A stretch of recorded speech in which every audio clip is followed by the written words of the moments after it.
I was so taken aback that I had to rub my eyes. There, where he wasn't supposed to be, was my husband. Why? Why are you here? I stammered. My husband was supposed to be on a business trip to New York, yet here he was in Los Angeles in a hospital of a neighboring city. The shock didn't stop there. Next to my husband was a woman and a child snuggled up close. The mother and child were smiling gently at my husband, and he, in return, was smiling warmly at them. Anyone who didn't know better would think this was a snapshot of a happy family, but I knew differently. What I was witnessing was an odd scene where my husband was with an unknown mother and child. I couldn't just stand by and let this pass. I slowly approached them and called out from behind. My name is Farah, 35 years old. After graduating from university, I started working at an advertising agency. I got married at 28, and it's been 7 years now. My daughter, Emily, who I gave birth to when I was 30, is almost 5 now. She's been growing up healthy and strong without any major illness. My husband, Jacob, is a corporate employee, but he's been increasingly busy for the past few years, frequently coming back late at night and going on business trips. For that reason, our daughter Emily has developed a slight aversion towards him.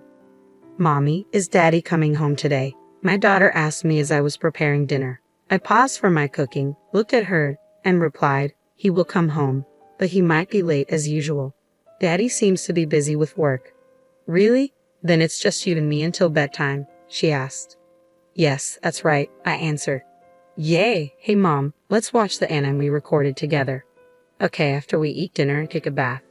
My daughter's face lit up instantly and she went to spread a tablecloth in the living room.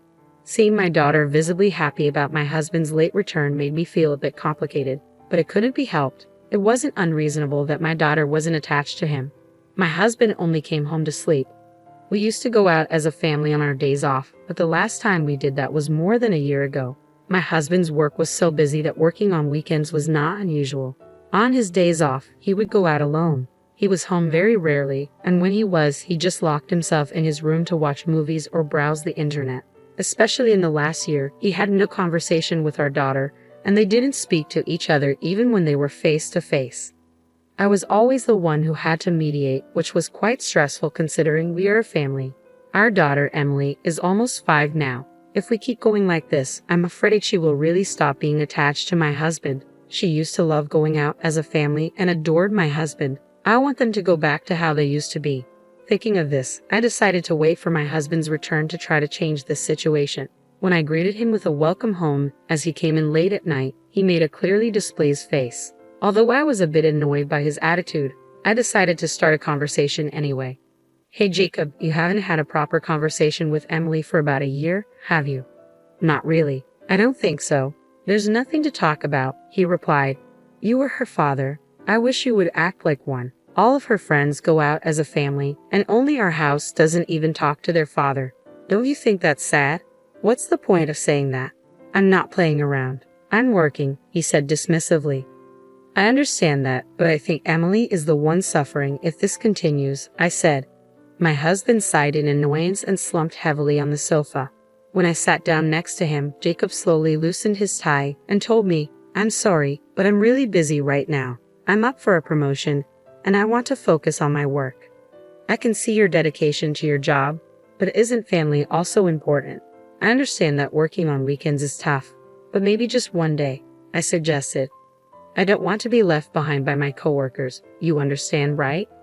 I'm working this hard for our family, don't you see?" he replied. "I understand that," I said, hesitating. I knew my husband was working hard, dedicating himself to his job for the sake of his promotion, but in his immersion in work, he seemed to have lost sight of our daughter and me. If things continued this way, it wasn't just his relationship with our daughter that was at stake, but our entire family bond might be at risk. Feeling anxious, I gathered my courage and decided to be frank about my feelings. "Jacob, please, I understand you're busy, but I want you to keep Emily's birthday free." "Ha, her birthday?" he asked. "Yes, it's the first Sunday of next month. Her birthday is actually on a Friday, but I also have work on weekdays. I want to take her somewhere on Sunday." "I don't know about next month's schedule yet," he said. "But at this point, there aren't any business trips scheduled, right? Even if it's a work day, you can take one day off. Please, for Emily's sake," I pleaded.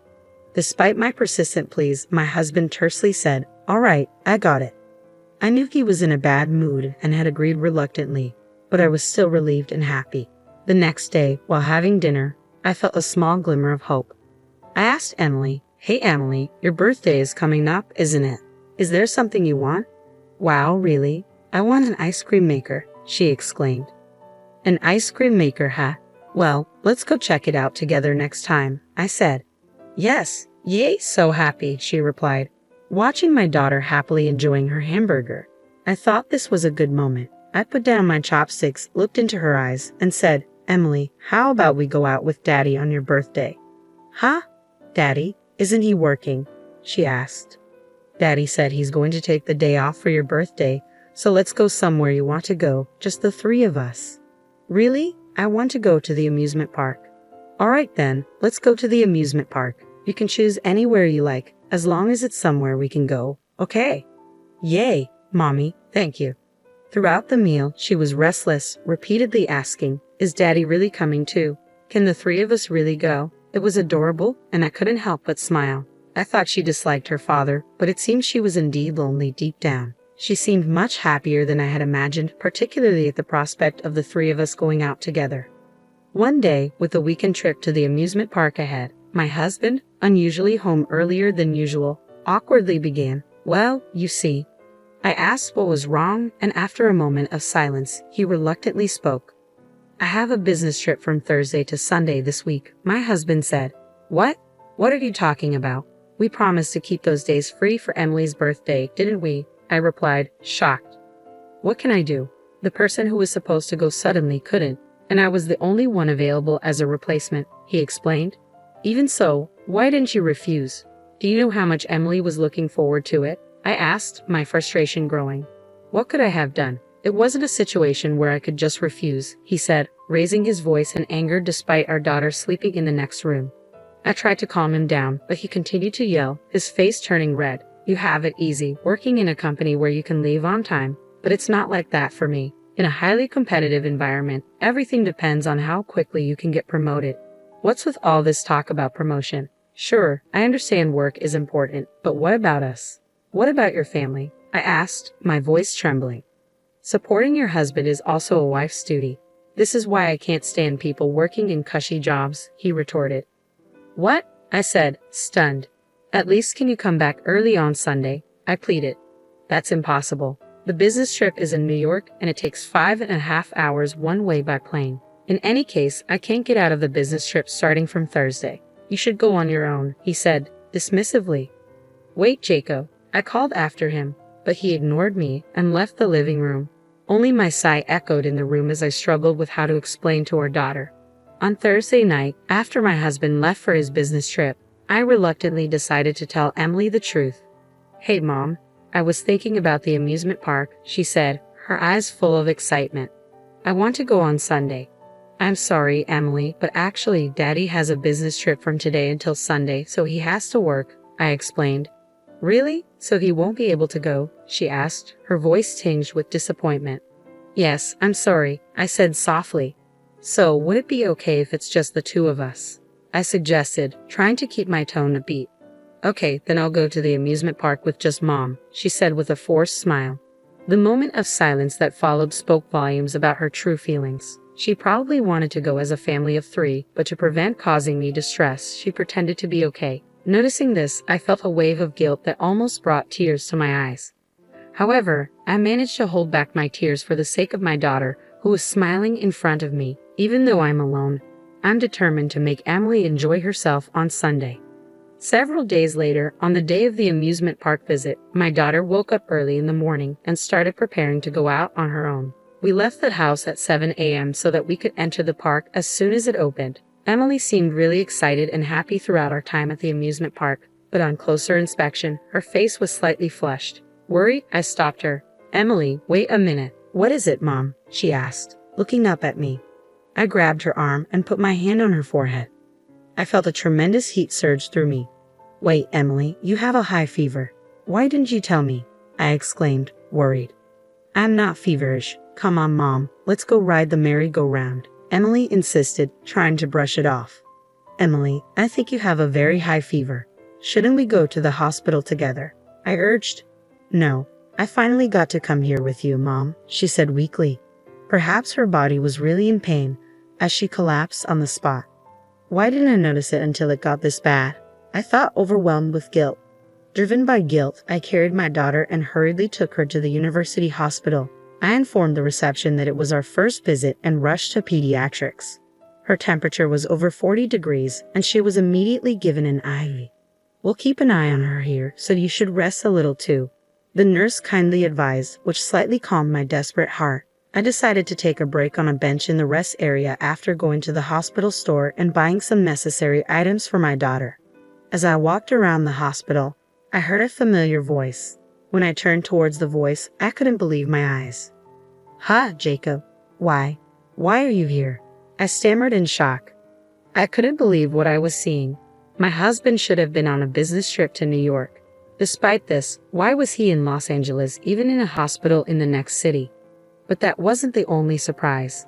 Beside my husband was a woman and a child, seated as if leaning against him. "Mom, are we going shopping after the hospital visit, right?" Emily's voice brought me back. "Yes, we are. The three of us," I replied, trying to maintain composure despite my racing thoughts. "Yay, soon we can go out as a family of 4. I'm excited," Emily said cheerfully. "You're about to become a big sister, so you need to be responsible, okay?"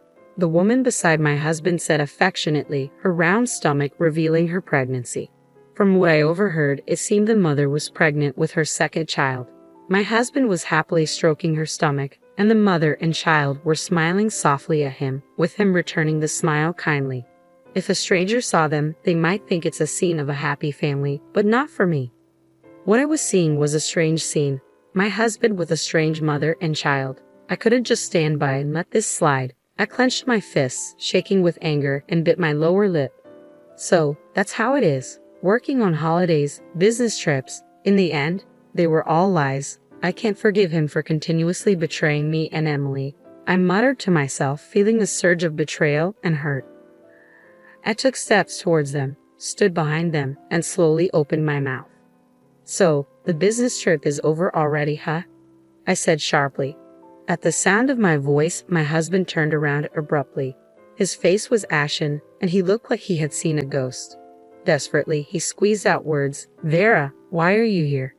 "Emily and I went to the amusement park, but she got a fever. She's getting an IV right now. More importantly, why are you here?" I demanded, my voice tinged with anger and confusion. "No, well, that is," he started, clearly flustered. "And who are these people?" I asked, turning my attention to the woman standing beside him. Upon hearing my question, the woman looked down, her face turning pale. "You miss," I continued, my voice steady but filled with intensity, "what were you doing just now?"